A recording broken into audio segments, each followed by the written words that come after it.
breaking through glass ceiling moment was, I think, literally logging into Instagram. I already came up with the name. I already had the LLC paperwork filed. I already had made sure no one else has the well minority as a name.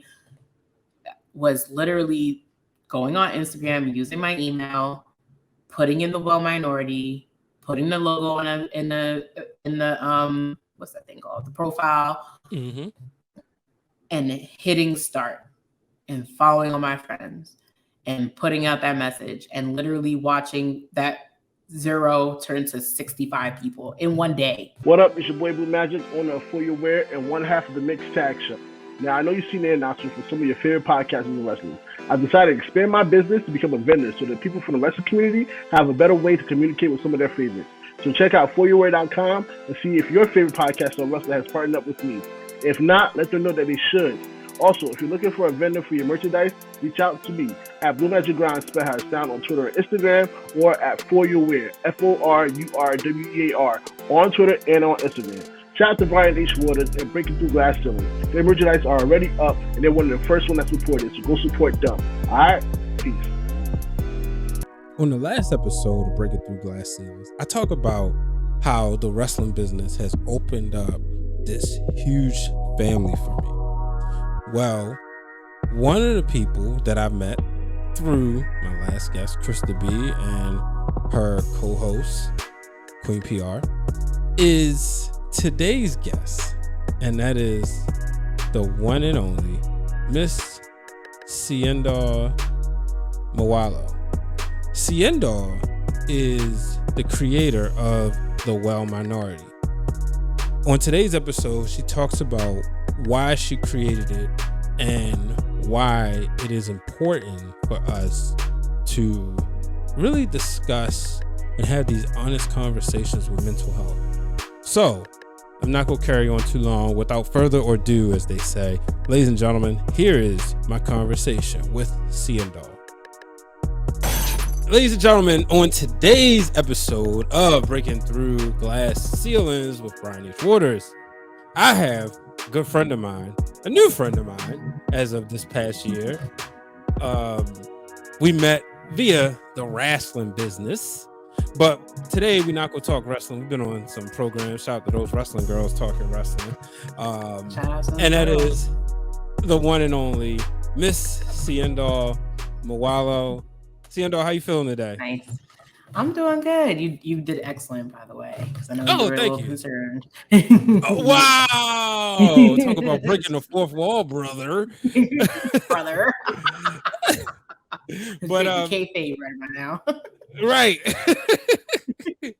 Oh man, I promise y'all, this is not a wrestling podcast. But when you have fellow wrestler fans, especially somebody who's well ingrained and well-rounded in the business as far as Seindole is concerned, things tend to get off the rails.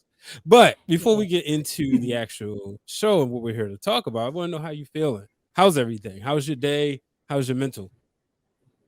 And I really appreciate you for asking me, because that's the biggest question that we need to ask, but not everybody remembers to ask. But today was really productive. I had a day off, which is rare for me on a Tuesday, but I took it because I needed it. Did a lot of productive things, did a lot of things for my brand, and did a lot of things for me. I try and do something little for me, and today just happened to be the type of day where it's like, you know what, we're just going to actually dive in a little bit more, start speaking to people about my brand, start getting, people involved, people aware, and actually started getting a lot of solicited advice from people that I know are doing this better than me. So today it was meant to be a me day, but actually be a real productive day. Plus, I'm still like in the affiliated marketing realm. So I also tried to reach out to all these new opportunities that I had that I knew was going to get me that foot in the door, because it's like 9 to 5s are fun, but like they pay the bills. I need something that's going to keep me grounded and happy and doing stuff that I love, which is basically makeup, wrestling, and talking about mental wellness. So, today was an interesting day. I had a little bump today, especially because you and I know, like, not everything always goes according to plan, but we got over that bump. So we're here now. Yeah, I mean, you brought up something right away. You talked about fulfillment, and Right. want to go right into it. You are the founder and the owner of Mhm. the Well Minority brand.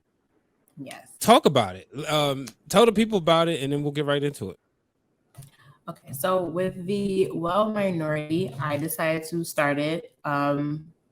Well, the birthright kind of came after my New Year's Day. I basically decided that there needed to be a space for me to get better with my mental health because I wasn't coming off of anything great. To be quite honest, I struggled relationship wise. I got out of a really bad toxic relationship as of last year.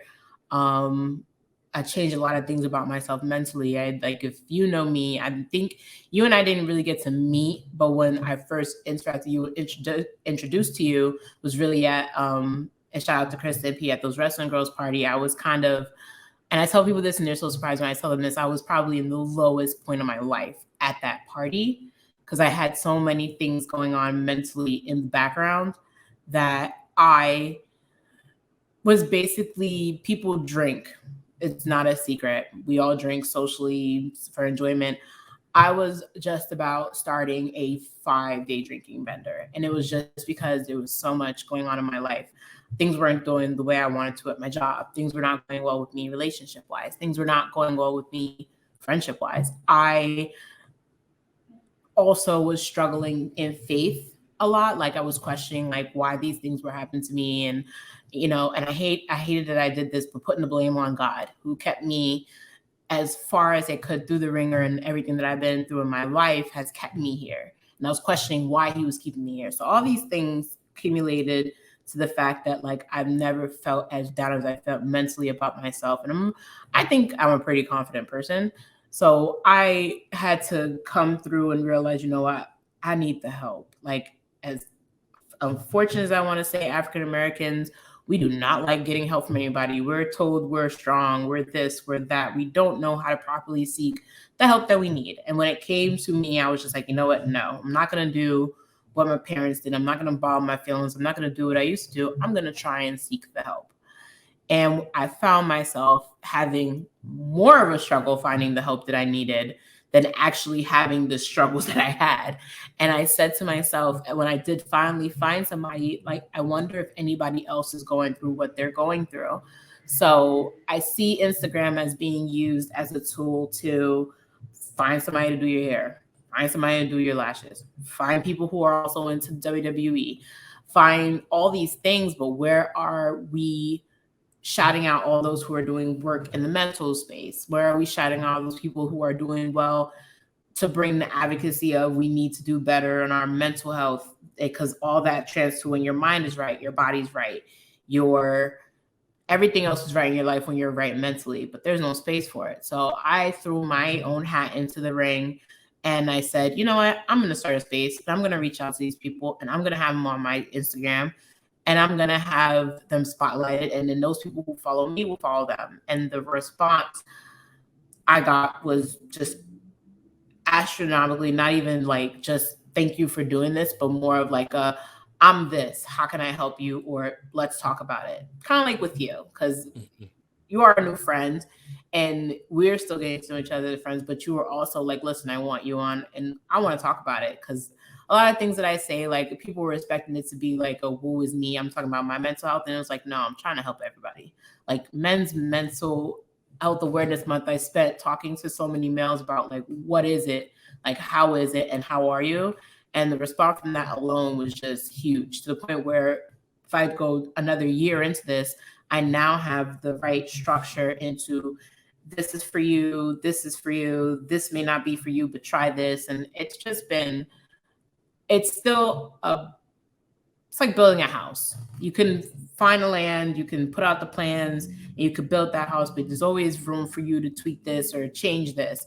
And that's where the Well Minority is right now. So what I eventually want out of this whole entire experience is for someone to be like, I'm depressed. Who can I talk to? And then boom, my page is there. The resources are there. The people that I talk to about mental health are there. And it's not going to be a place where someone's too shy to say, I'm going to tap on this because Seindole talked about in the Well Minority. I need to follow this. So that's the Well Minority in a nutshell. No, I think that's amazing. I don't know, not too many people know this, but when you hit it like a nerve, right? When you brought up the party, Right. and the reason why is because I was like in the same boat. Wow. And you wouldn't, like, you look at the pictures, I can look at it, I can see it. But it was almost the same thing, right? Battle, and people don't understand a lot of times, like, depression doesn't have a particular look. It doesn't. You know, I was told you're the strong friend that people need to check on. You know, because like you look at it, and I think back to that day, we had a great time. I know for me personally, it was the escape I needed. But boy, like, just thinking about before I got to the party, the next day was Survivor Series, so that was cool. But when I got back home, I'll just leave it at that. So it's like, just to really like hear you talk about it, and literally the same time period. It's like, wow. Like, it's like really like mind blowing. And I know for me, I started therapy the next month, and it was like it was a lifesaver, and really helped me understand the moves I needed to get on track and make the new beginning that I needed in life. When you look back, what's been your biggest win so far? I know it's fairly new, but one of the things you did discuss was talking to men during men's mental health awareness month. I hope I said that right. But yes, what would men's mental. You said you were right on the ball. It's a combination of things. I would say my biggest win in all this, and it makes me emotional every time I think about it. So, I grew up in an African household. I'm Liberian American, proud and through West African, and I had to assess my own childhood traumas. So going to my parents, who you're always programmed, like I feel like as a child, I was pretty much programmed to, like, if, for example, if you see a rock and you don't see the rock and you trip on the rock, I was more programmed to be that kid that would just be like, ooh, ouch. And no matter how bad my toe is throbbing, I am not to cry. I am not to say it hurts. I am not to do any of those things. Instead of just being like, this really freaking hurts, I want to cry, I was programmed to do the complete opposite. And I realized that it's a trigger response, because when you get older and you start realizing like things are struggling financially, mentally, physically, romantically, instead of you saying, I'm struggling financially, I'm not happy in my relationship, I'm not happy at work, you're kind of just told to take a deep breath, suck it up, and everything will be fine. And it's not always the case. So for me, with my job, my career, I took a big drastic decision in making changes. And it wasn't even a change in like just career. It was mostly a change in like, I thought that I would just be the person who goes to work, come home, and do that. But I started realizing I'm in a very stagnant place where I am, and I need to change that.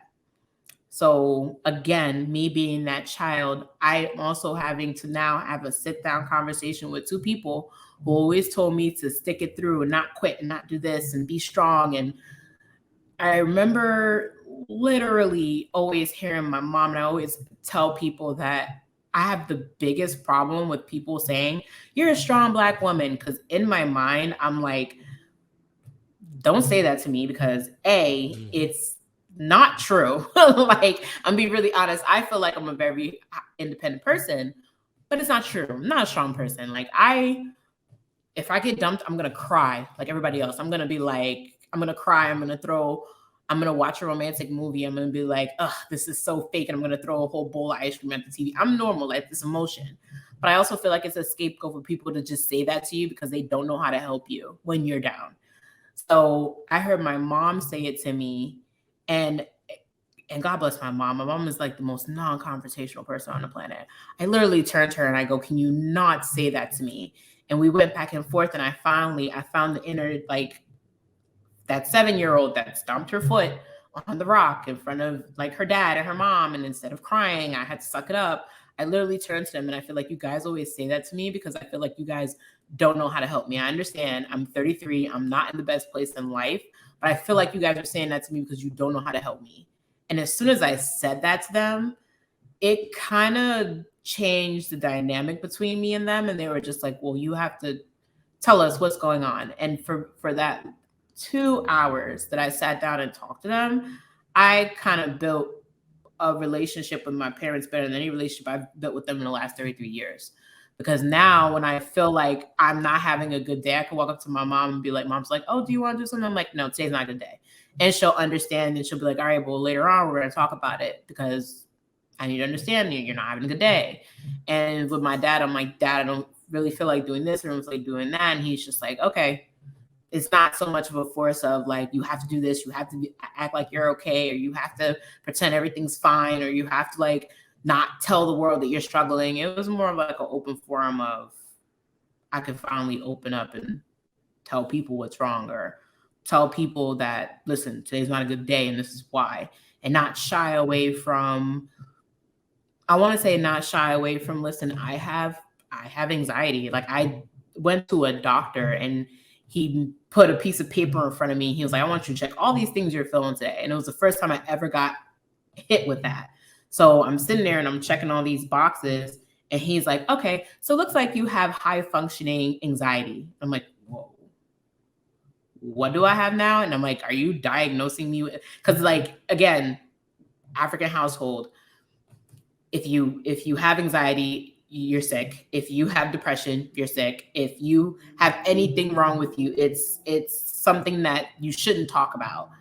And instead of receiving that from my parents were like, "All right, well, what can we do to help you?" And that was when I was like, all right, if I start the one minority, I'm in good hands because now I have the support of two people who understand how I am and why I'm doing this, instead of having to keep it to myself and not have anybody involved and try and do it all on me. I now have that village that I need in order to start this. So once I told them how I felt and that I was depressed and I wasn't happy and the drinking and all that stuff, and they were just like, "Well, you need to talk to us if you need help. Like, we understand therapy is expensive. We can help you." It makes me emotional because, again, that 7-year-old that wished I would have just spoken up and said that her toe hurts, and any other situation that I've gone through, because I went through a lot when I was younger. Like I've been through a lot past 18. Even I went through a lot past 16. I wish I would have just did that. The child in me, the teenager in me is kind of jealous that now I'm saying those things because it's like it's something that could have been done sooner, but rather now than never. I feel like I'm finally in the space to be like, listen, let's do something about this. If I can get the help that I need, other people can do it. But I'm one person. Now I don't feel like I'm one person. I have a village, if that makes any sense. Hello, ladies and gentlemen. Thank you for tuning in to this week's episode of Breaking Through Glass Ceilings with Brian H. Waters. I want to let you know, now you can have your own Breaking Through Glass Ceilings t-shirts. Simply go to foryourwear.com, FORURWEAR.com. Go to the podcasters tab, click Brian H. Waters, and you can purchase your own t-shirt. Appreciate anybody who wants to support the show, want to show that, look, you rock with the message, you've been breaking through glass ceilings. So go ahead and get a t-shirt. I appreciate you. And also check out some of the other podcasters that have signed up with foryourwear.com and the homepage as well. You use the term strong black women. And so I grew up in a 2-parent household, and my dad always said when he became part of my mother's family, the thing that he admired was the closeness that all the women had. And going back to my great-great-grandmother and then her 3 daughters and how close they were. And then my great-grandmother having 2 girls and a boy. And then like my great aunts having their children. And he always said that he would tell the guys that would like come and date the cousins and stuff. He said, look, these women will make you disappear if you don't keep your mouth shut. And so I don't know if I should say that on air. But he's like he's the last man standing. After He's still there. He's still standing yeah. strong. That's what matters. Yeah, they'll celebrate 40 years in February. Oh, Um, nice. but some other ones not so much. There's a couple still lingering around, but I would always say like, yeah, I come from a strong line of Black women because they always made sure they just got stuff done. And it was just that simple. Right. But I think too, one of the things like I love what you talked about was,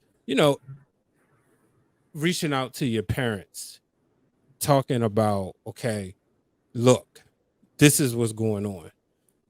And a lot of times, I remember like I probably seen my dad cry like 2 or 3 times, but I always had the space to cry. Like he never like, no, you shouldn't cry, this, that, and the other. Right. I remember I got my first heartbreak at like 16 and I was boo-hooing. And he wasn't like, nah, you man, you don't cry. And I think and so like even with my son, I'm like, okay, I give him the room. All right, and then I'll say, all right, come on, let it out. And I think that's the problem a lot of times. So people don't allow people the space to let out certain emotions. And Go ahead. I can completely understand what you're saying because I have a brother. I have a younger brother and I have an older brother. And with my younger brother, what I noticed is that I thought I had to bottle up, like he had to really bottle things up. And it was just like, it got to the point where I would have to like literally lock him in a room or corner him and be like, we're not leaving till you talk to me. And as much as that tough love it was needed because like he was just not allowed to show emotion. Like he's also been through heartbreak, or he also was like trying to fit in. And it's like, listen, I understand it's hard being Black, period. Black male, Black female, Black non-binary, for all those who are non-binary out there, being Black is hard, period. So it doesn't help that we're literally sitting in our own generational trauma for people telling us, listen, we went through this years ago, so you have no excuse not to feel how you're feeling. And it's like, listen, that's not the case. Like, we understand, like, especially, it definitely depends on how you were raised. Not everything has to be the same. Like, my older brother has kids, and it's like, he's not going to raise his kids the same way my parents raised us. And it's like, when I have kids, God willing, I'm not going to raise them the same way my parents raised me. So it's all really in how we need to do better, I feel like, in handling it. Like, listen, if I used to get whooped. Like, I know you understand because you understand. I used to get my butt whooped. If I was doing something wrong, I was getting my butt whooped. If I was doing something wrong, I was getting yelled at. If I was doing wrong, I was getting threatened at. Hey, did we clear the statute of limitations? Make sure your parents still exactly. Like we was getting threatened that we was getting knocked into next Tuesday. But now as I have kids, I'm like, I can't really threaten my kid. I'm gonna knock him into next Tuesday. Like, I'm not gonna do that. But it's just like the buck has to stop somewhere, especially when it comes to mental health. Like, my parents they could have did a better job in listening to how I felt and what my concerns were. But now I know when I have kids, I'm like, listen, I have to now find a way so that my kids know that they can come to me and talk to me about anything. You know what I mean? So especially when it comes to mental health. Yeah, well, I think it's great that, you created this platform for people. And, I'm definitely happy we got this opportunity to talk about it because it's very important. We get ready to go into the holiday season. It's like right around the corner. I know we're recording on August 30th, but September's like next door, and Halloween's down the street, and Thanksgiving and Christmas are right around the corner. And we know this is a lot of times where it's hard for certain people because things change, and no matter when you lose a loved one, when that holiday time comes, it triggers memories. So I'm really glad we got to showcase your platform here today on Breaking Through Glass Ceilings. Real quick before we get out of here, I want to talk about something that's something we're both passionate about, and that's wrestling. And my question to you is, I'm gonna take a different angle because we'll bring you in a wrestling realm to have a wrestling conversation. But I can't wait for that. yeah, absolutely. But my question is, have you thought about and have you tapped into the wrestling and mental health space yet? Because we know you've been watching long enough and watching a lot of documentaries. Like I said, ladies and gentlemen, y'all have to follow her on Twitter. Besides the fact that she attempted to capture the good moment between me and Jay Bougie, but he wanted to go off the rails, and we blew up her notifications. I try to be like, listen, guys, y'all can settle this. Like, if you need me to ref the match, I'll do it. I'm not getting in the ring. I thought Nick, we had this conversation. Nick Shin can give me a quick tutorial. Like, I can't help, but y'all. I can give you a tutorial. I did it before. I don't know if I want to, but I was like, me and Mr. Black, we got you. Both of y'all, I don't know. None of y'all. Shout out to Black. I don't know. After this past weekend, I don't know. That was a wholesome count. It was perfect. It was right on the money. Get in and get out. Prolific will say otherwise, but again, that's a whole nother conversation, and we put that on the wrestling realm. We'll get to that. Mm-hmm. But teaser for those people out there listening. Yes, because I feel like it needs to be aware that like being a wrestler in this industry is hard, because it's almost like I almost thought to myself, especially like a lot of people were heated about what happened on Raw. And of course, I feel like I always say like Twitter I have to be very careful when I'm on Twitter, because I'm like, Twitter is just not the best mental health. This like, and that's all the I want to say the Mount Rushmores of social media. You have TikTok, you have Instagram, you have Facebook, you have Twitter. Twitter is like the bottom tier. Like if you could replace it with like another good social media space, it's Twitter. Like the worst place, huh? I love Twitter, but I also know how to navigate. I just drown out the noise. Like there are people that like I will say something and then they'll come into my DMs and they'll go, "Hey, blah, blah, I'm gonna no block." Block.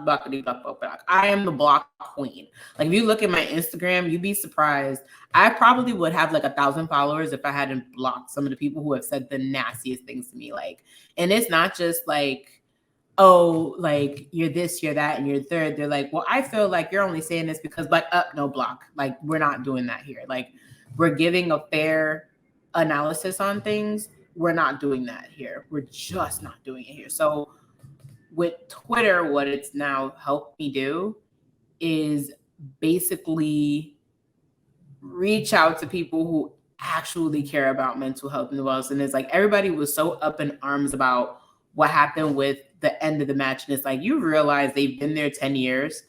And what you say, I'm going to be really honest with you, and this is like me understanding it, what you're about to say on this Twitter space does not matter to them, because their mental to even be in WWE period is on a higher level than your mental to get up and go to work in the morning. I'm going to be really honest with you, because I know people who have tried out. I know people who have gotten as far as being in developmental, and what they've told me about being in WWE is like, if your mentality is not there, you're not going to make it. Like you're going to be told one gimmick you walked into, like for example, if you're in the indies, one gimmick you walked into, they're going to strip that all away from you, make you butt naked. And sorry, we're on.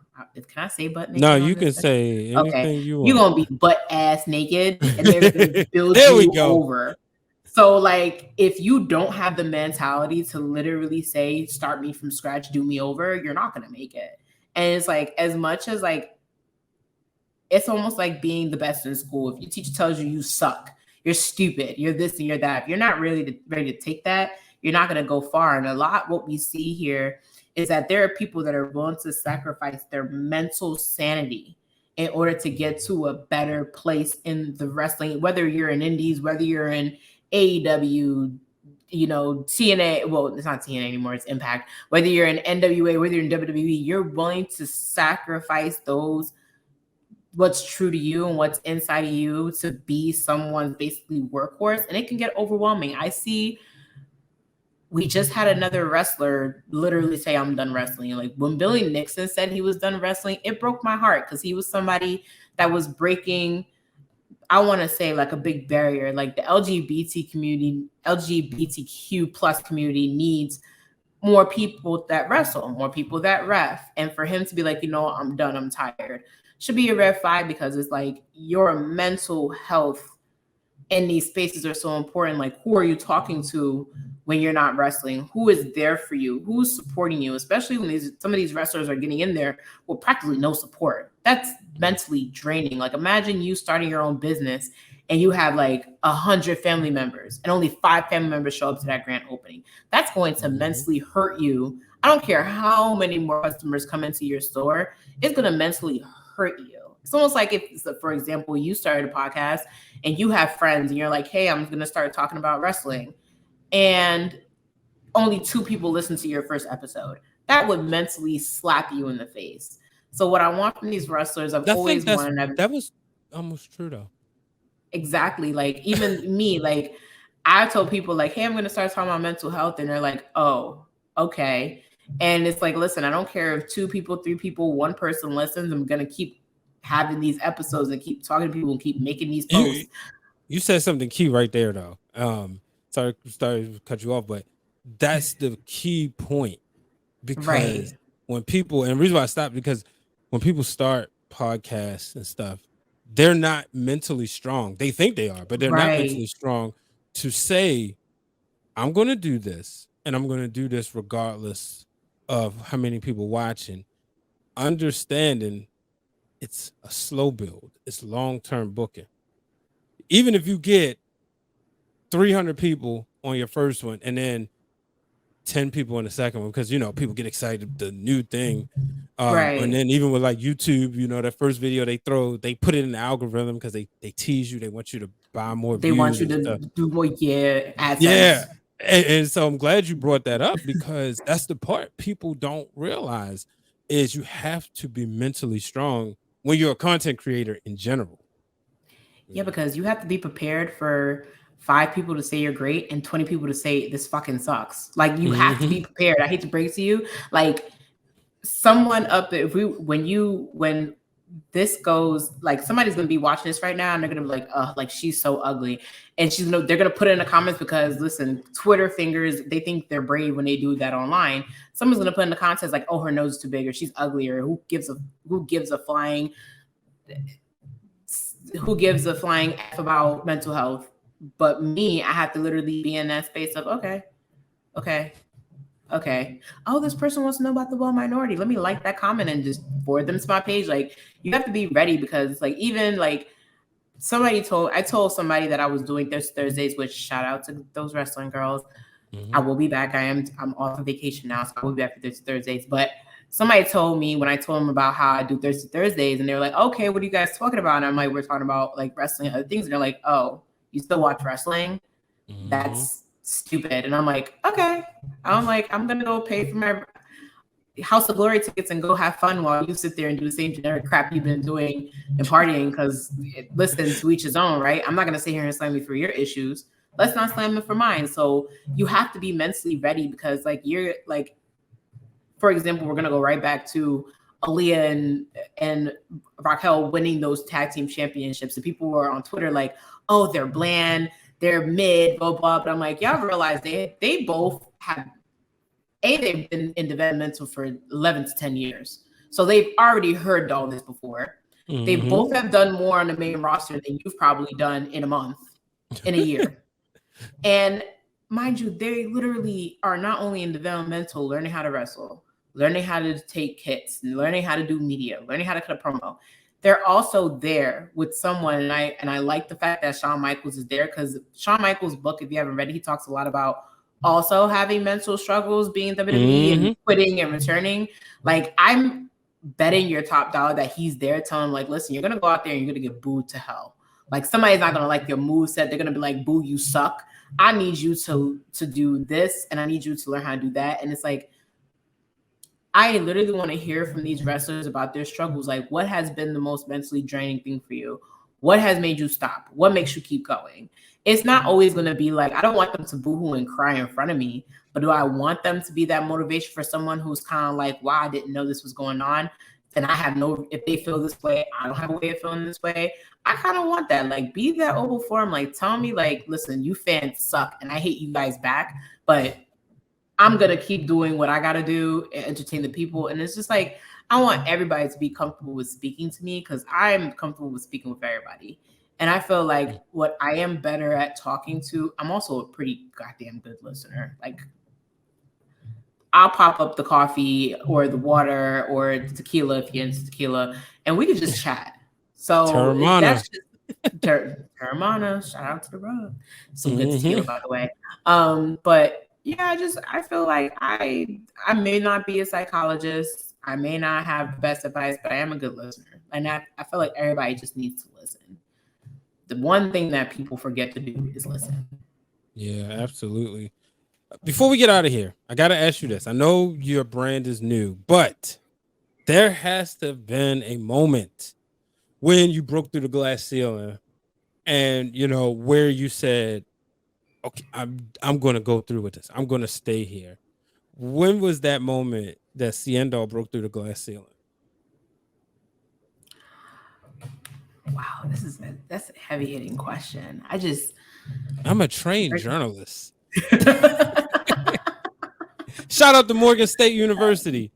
Shout out to Morgan State. Let's see, when I broke through the glass ceiling. Does it have to be with the minority? Could it just be no? It could be anything.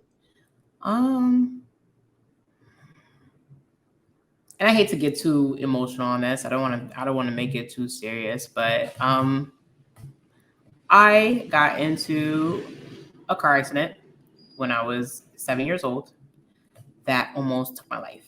Like I got into that car accident with me and my family. I was about to end my summer and I woke up and Princess Diana's funeral was on TV. So I'm going for a month. So I had an attempt about we're talking maybe 5 years ago. I tried. And it was like the most remote thing. Like I put my brother on my beneficiary, put my mom on one, put my dad on one. I turned my location only on for one person. I didn't tell them where I was going. I just left the location on there. I was like forcibly saying goodbye. I did all these things to try and I was like, this is it. Like, I'm struggling. I can't do this anymore. I can't be a good girlfriend. I can't do good at work. I can't do good socially. I'm just not good enough. I don't know why God would keep me alive. And I remember going to a diner because I drove far. I drove far away as far as like if they had to find me, it would take time for them to find me. If you get what I'm saying. So I'm sitting there and I'm in that diner. And this wasn't even like, I don't know whether it was like God watching over me or like maybe the masses trying to say, listen, you're not done. But there was a moment where I was driving and I actually got pulled over. Now to me, it's a funny story because people have the worst rep with cops. But on this particular night, I was driving and the cop pulled me over. And he was just like, and I'm sitting there, I'm like, no, I'm trying to do what I'm trying to do. And now there's a cop pulling me over. So now I'm like, the two things are going to happen to me either way. I don't know how this is going to end. And the cop literally just taps on my windshield, his like as calm as possibly possible. Like, are you okay? And I'm just like, I'm fine. And he was like, you're not really, he was like, you're driving under the speed limit, which is the weirdest thing to pull somebody out. Because normally if I'm like, I drive a sports car. Like if I'm going speed during, like pull me over, give me the ticket. But he's literally like, you're driving significantly slow and we just want to make sure you're okay. And he was like, I noticed you a couple of exits ago. You were trying to get off the exit, but you also swerved back into traffic. So are you okay? And I don't know whether he consents that I was trying to do what I was trying to do. Or maybe it was just like I said, like God trying to say like, listen, we're going to send help to help you. But in that moment, I was like, had he not stopped me on the road, I would have gotten to where I've gotten and I would have did what I did and I wouldn't be here. So with all these things, I literally broke down the car, I cried. I did that for about an hour. I drove back home and instead of me dwelling on all the bad things going on in my life, being dumped, being told I wasn't good enough, doing all these things, I reflect on all the reasons why God put me here in the first place. I'm a caring person. Like you and I think, share the same personality. I'm the type of person that'll do everything for everyone, and just so everyone can get stuff done. And there's no one really checking on me. What am I doing to voice that? Who am I talking to? All these things that you have to literally, and people that take their own life, unfortunately, don't get that chance to assess what they have worth. They're only thinking about what they don't have. And for for a cop out of the blue to literally pull me over and say, you're driving too slow, when he could have just sat there, mind his own business and not followed his intuition, to pull me over and say, if you need help getting home, we'll help you get home. And then I started crying in front of the cop, and the cop is like, all right, well, we'll make sure you get to this point and you'll call somebody. Like, all those things, those happening to me crying in a car, and I'm driving and I'm crying in the car, and the cop's like making sure I call like my older brother who lived in the area, to make sure he would come and take me home. It opened a floodgate of, I'm not done. Like I shouldn't make myself done. I'm not done. Whether at hell or high water, whether it's serving more, whether it's talking about it more, whether it's putting myself in a space where I get the help that I need, I'm not done. I'm not done at all. And then it's like, at first it was alcohol. Alcohol, I already know, does not work for me, because the party, let me be really honest with you, that weekend I missed Survivor Series because I was on that much of a bender. So it was like, all right, we're done drinking. And it's like our breaking through glass ceiling moment was, I think, literally logging into Instagram. I already came up with the name. I already had the LLC paperwork filed. I already had made sure no one else has the Well Minority as a name. Was literally going on Instagram, using my email, putting in the Well Minority, putting the logo in the what's that thing called? The profile, and hitting start and following all my friends and putting out that message, and literally watching that 0 turn to 65 people in one day. Wow. In one day. Like I didn't even I don't even think I sent to maybe 5 people, and I sent to I sent it about to maybe 10 people, and I just put the message there, and I put it on my own Instagram page, and people were following back, and I followed them and they followed me back, and I was just like, wow, all this support was sitting there. And I'm hoping it's for me, it's breaking through a glass ceiling, because it was like, I could have just literally sat there and still been in my fields and still been struggling and still not share my experiences, and just been this, again, back to the 7-year-old stumping her toe, not sharing how I felt. And I could have literally told the cop, yeah, I'm fine, and then drove and still did what I did. But literally starting that page, for me, in that moment, I needed to do it. And now that I've done it, nothing else scares me. I literally sit on the phone with people for hours on end, listen, how can we make the Well Minority? How can we do more than an Instagram page? And it's all exciting, because I know what I'm doing it for. I'm doing it for someone like me who almost drove away, and how they were going to do it, doesn't matter how they were going to take that drastic step in ending it all. Someone who also needs to hear what I went through, know that I'm with them in that pain and that uncomfortable part of it, and then knowing what I could do or what we can do together to help them. So for me, it was definitely taking the Well Minority, putting it on Instagram, telling people about it, and watching the support unfold like I'd never seen it unfold for me, ever. Wow, what a powerful story, Seindole. I'm grateful that you took time out your schedule to come on here and talk to me and share your story with the audience. Let the people know where they can find you. So right now, all my handles are at the bottom. I am on Twitter. If you talk about wrestling, and it's funny because I talk about boobs, because that's another part of the Well Minority that I'm about to go into, is about female empowerment. Shout out to all the girls with biddies. You see me, you want to interact with me, don't feel the hesitation to follow me. We'll talk. I respond to DMs. Brian knows I respond to DMs. I read. You can also follow me on Instagram at the Reload Relive in the bottom, and also the Well Minority is live. I do spotlight. We're gonna get back up and running because I got flooded with people sending me their pages and their podcasts. So I had to like structure a way to like put out everybody's stuff. But we are live. I do have a couple of businesses to spotlight that do go out and do the work for the Black, for the African American, the Latino, the Island Pacificers, you know, the others, because the others need a lot more help, the LGBT community as well. I spotlight them, so don't feel free to go on the page. If you know anybody that's professional, if you are a professional, don't be hesitant to hit me. I respond to everybody. Let's work together. Let's make the Well Minority. Let's get everybody in the best mental shape of their lives. That's awesome. We'll make sure we put the link to the Well Minority inside the description for this on YouTube and all podcast platforms. Seindole, I appreciate you. I can't wait. We'll link up, I'm pretty sure, soon, a couple more times before the year's out. Definitely. We got a lot of wrestling shows to attend. I know. You got to come back and be a referee again. Yeah. Because Ron is owed a rematch. I know. And but I'll be there.